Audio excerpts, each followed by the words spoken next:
நம்ம இப்போ செய்ய போகிறது மஷ்ரூம் புலாவுங்க. இதுக்கு 1 டேபிள் ஸ்பூன் அளவுக்கு நம்ம ரீஃபைண்ட் ஆயில் விட்டுட்டு 1 டேபிள் ஸ்பூன் அளவுக்கு நம்ம நெய் விட்டுக்கலாம். நெய் நல்லா உருகட்டும்.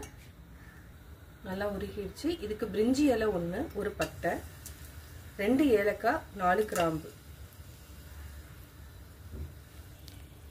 2 பெரிய வெங்காயத்தை நீட்ட வாக்கில் கட் பண்ணிக்கிறோம். அதையும் ஆட் பண்ணிக்கலாம்.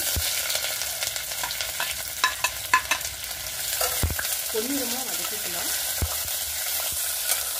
150 கிராம்ஸ் அளவுக்கு நம்ம பாஸ்மதி அரிசி எடுத்துருக்கோம். இதை வந்து இப்போ ஒரு 10 மினிட்ஸ் நம்ம சோக் பண்ணிக்கலாம். 2 பச்சை மிளகாய், 1 டேபிள் ஸ்பூன் அளவுக்கு இஞ்சி பூண்டு பேஸ்ட் சேர்த்து நல்லா வதக்கிக்கலாம். பச்சை வாசனை போகிற வரைக்கும்.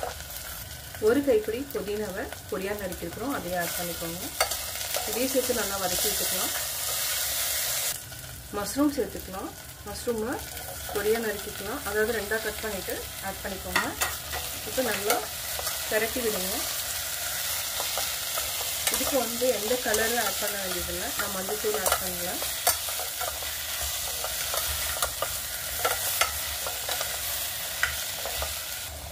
உப்பு சேர்த்துக்கலாம். உப்பு சேர்த்துட்டு ஒரு 30 செகண்ட் வதக்கிட்டு நம்ம தண்ணி ஆட் பண்ணிக்கலாம்.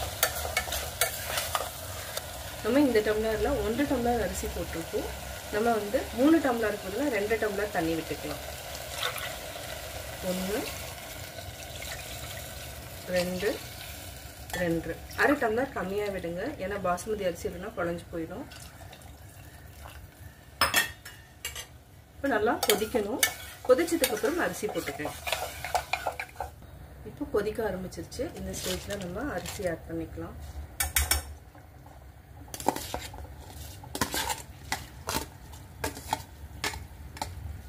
நல்லா மிக்ஸ் பண்ணி விடுங்க. இப்போ நம்ம மூடி போட்டுக்கலாம். விசில் போடாதீங்க. ஆவி வந்ததுக்கப்புறம் நம்ம விசில் போட்டதுக்கப்புறம் ஒரு 5 மினிட்ஸ் விட்டோன்னா அரிசி வெந்துடும். இப்போ நம்ம ஆவி வரட்டும். இப்போ ஆவி வர ஆரம்பிச்சிருச்சு. இந்த ஸ்டேஜில் நம்ம வெயிட் போட்டுக்கலாம். இப்போ நம்ம செக் பண்ணலாம்.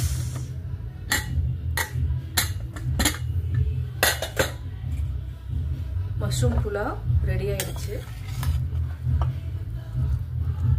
இது வந்து கொஞ்சம் முன்னாடி, அதாவது விசில் வந்ததுக்கப்புறம் 5 மினிட்ஸில் நீங்கள் ஆஃப் பண்ணிடணும். இல்லைனா வந்து அடி பிடிக்க ஆரம்பிச்சிடும். இது ரைஸ் குக்கர்னால் உங்களுக்கு பிரச்சனை, அதாவது எலக்ட்ரிக் ரைஸ் குக்கர்னால் ப்ராப்ளம் இருக்காது. இப்போ நம்ம வேறு பிளேட்டில் மாற்றிக்கலாம். பாருங்கள் சுட